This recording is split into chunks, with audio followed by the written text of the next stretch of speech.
Hey everyone, welcome back. I hope you're enjoying my video so far about what it's like being a multifaceted creative entrepreneur. In today's video, we are going to talk all about this common phenomenon of why is it so easy to create and sometimes so difficult to promote the things that we have created.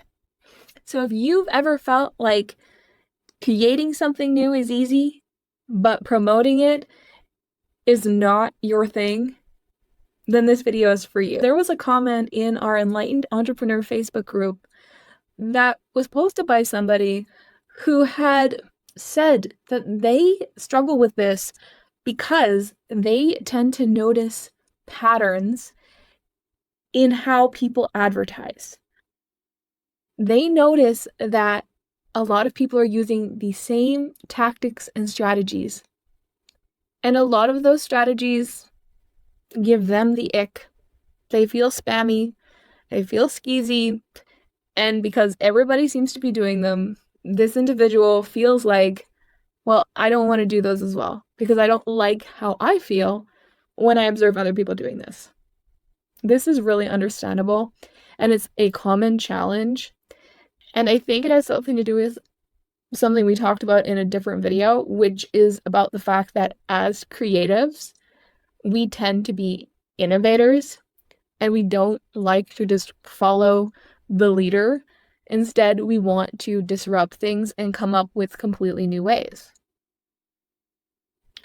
Other members of the Enlightened Entrepreneurs group had mentioned that it is partially this, but it's also the fact that they feel if they do what everybody else is doing, then that is going to feel as if somehow they're not being a full and true creative. A lot of us have had to do a lot of work on ourselves to care less about what other people think of us. And nothing says, I care what you think, more than advertising something that we have created. And even if we've put all of our heart into making it, when it comes time to put it out into the world, how people feel about how we do that can create a massive block, even if we're not usually someone who creates things for the approval of others. In a lot of cases, being a creative and also needing to be your own marketer feel contradicting. If you've evolved past needing to make things for the approval of others, and you are more of a true artist, then this is definitely something that is going to frustrate you. I have seen it a lot in myself, something I've had to overcome, also in the clients that I've worked with over the years. Many of them get a lot of dopamine, joy, and a self-esteem from making things, but they don't get any of that from advertising, marketing. I know some people who will spend a lot of time learning all about a new strategy or tactic for marketing, and at the end of learning about it, decide they personally cannot do that. They cannot follow through. Being in alignment to our personal values and making sure that everything we do is also about our integrity, it can be a double-edged sword because you see other people having success doing things that you've told yourself, I wouldn't be caught dead doing that, and yet you're intelligent enough to see the merit behind it and how it might work. You may also have resistance to paid advertising because a lot of us have mixed feelings about some of these apps and their different algorithms and their founders and the different ways that these apps have kind of had a negative impact on people and our self-esteem. And as enlightened individuals, paying those platforms to put our art out there, to put our creations out there, well, it just feels a little bit like we're selling out. All of these things have merit. These feelings are valid, but if you really want to be a successful entrepreneur, they are holding you back. So today I want to give you a little bit of advice, just some things to consider to help you move through this if you're struggling with promoting the things that you are making as a creative. The very first thing I'm going to ask you to do is consider carefully before you create something, before you spend hours on a new digital product, imagining a course, coming up with a cool idea for a membership, getting inspired to start a massive movement that you don't even have the capacity or attention span currently in your life to follow through with.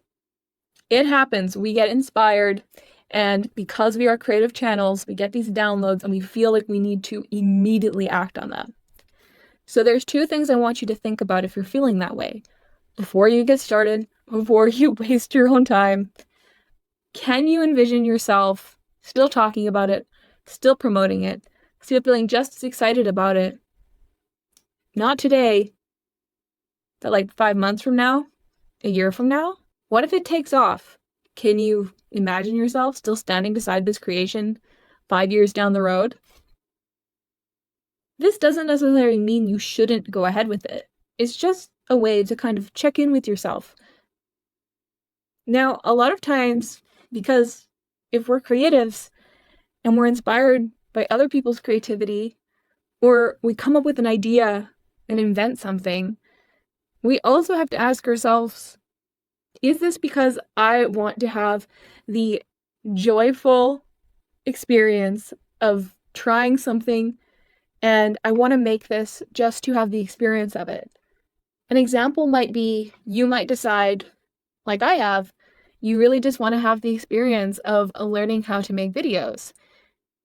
But when you really think about it, is that for you, or do you actually want to become a YouTuber? Because that would mean you would then have to spend a lot of time promoting your channel.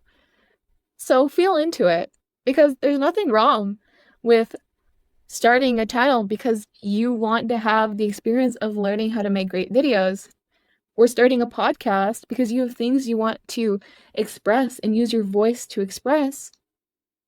There's nothing wrong with spending a weekend teaching yourself how to make a course on something, and you may like to sell that course, but maybe you also just want to have the experience of learning how to make a course. But before you put too much energy into it in the wrong place, just examine the motivation, because it's okay to be a tinkerer who's using their creativity to entertain themselves and learn new things. There's nothing wrong with that. It doesn't always have to be your next business idea. But knowing what's motivating you, that it's not just, oh, I've got to go make a YouTube channel now, or I've got to go start a podcast, or I have to write 1,000 blogs because somebody told me that this is how I should be advertising. That's going to have a very different energy, because you might just be doing something because you think it's the correct thing you should be doing for advertising, not because it's something you truly want to do. And on the other side of that is some great self-awareness and wisdom of, if I'm going to make something such as a YouTube channel like this, or get into making shorts for TikTok, or recording my own podcast, building something, am I doing it because that's what I want to do as a creative person? Truly. It's an important question, and it's something you should be asking yourself. Now, you may be thinking, well, Brandy, that's not it at all. I'm just not interested in marketing and advertising. Okay, that is valid as well. The reality is, a lot of creatives are terrible advertisers. And I empathize with that, because if you're a solo entrepreneur and you're doing everything yourself, the fact that in order to do the thing you want to do, you have to master this whole other skill set, hey, I feel you. And if you don't have the budget to hire an agency or even a VA to do some of it for you, you are definitely going to feel conflicted if advertising's not your jam and you're bored with it. Here's what I think. You want to avoid doing things just because they are the popular thing to do, or some, marketing guru tells you this is what you should do, but it does nothing for you. You don't feel excited. The balance is in having excitement and joy in the process of advertising the business that you've created. So making sure that however you decide to market, the strategy you decide to follow also excites you and inspires you. So if you've always wanted to have a podcast, then it's a good idea to make a podcast to promote your course, because not only is the creation of that course a creative expression, but making that podcast is another creative expression. Promoting that podcast, well, if you want to ask me as an expert, is something you can automate, but you will have to accept that you're likely going to have a budget to do that. I want to fight against people's resistance to spend on promoting their business, because it's the responsible thing to do if you're a serious business owner. And even if you have resistance because you don't love the platforms that you would then have to pay, you can reconciliate that, because sometimes we need to do things that are in our best interest, and including ourselves and participating is a way that we can actually take part in improving the environment of these things. Because when good, heart-led, moral people use them, and they use them in a heart-led, enlightened way, it demonstrates that not all of us have skeezy or spammy tendencies. It validates that it's not necessarily bad to do these things. Certain people do them in a bad way that gives, people with a heightened awareness a little bit of an ick. But at the same time, we can do it in our way that feels genuine and authentic. And it will be refreshing to people who are sick of seeing all of these tactics that are actually kind of grossing you out. So be refreshing. Innovate by being different, but follow what is proven to work. Investing, putting your own money behind your own creative endeavors is a maturation of your self-awareness as a business owner. It's how you go from being someone with a hobby and a side hustle to somebody who is investing into their business to give it the opportunity to be successful, that if you really care about it, it deserves. And if you really care about yourself and your goal, which is often to free yourself from a suffocating 9-to-5 or make it so you can do more of the creative things that you love, you need to be inspired by that idea more than you need to despair about the ethics of insert various tech companies here. And of course, there are ways to advertise that don't require you to invest in paid ads on these platforms, but I'm just speaking from what I know well because of my background running a digital marketing agency.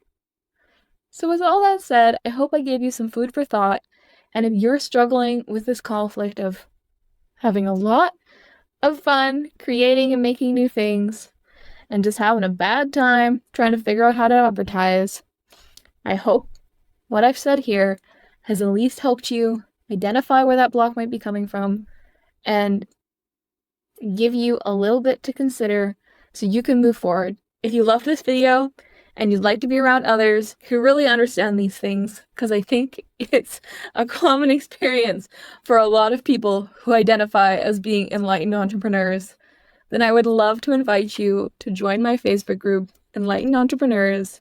We are open and friendly, and all of us are there to help each other feel less lonely as we get our creative ventures out into the world.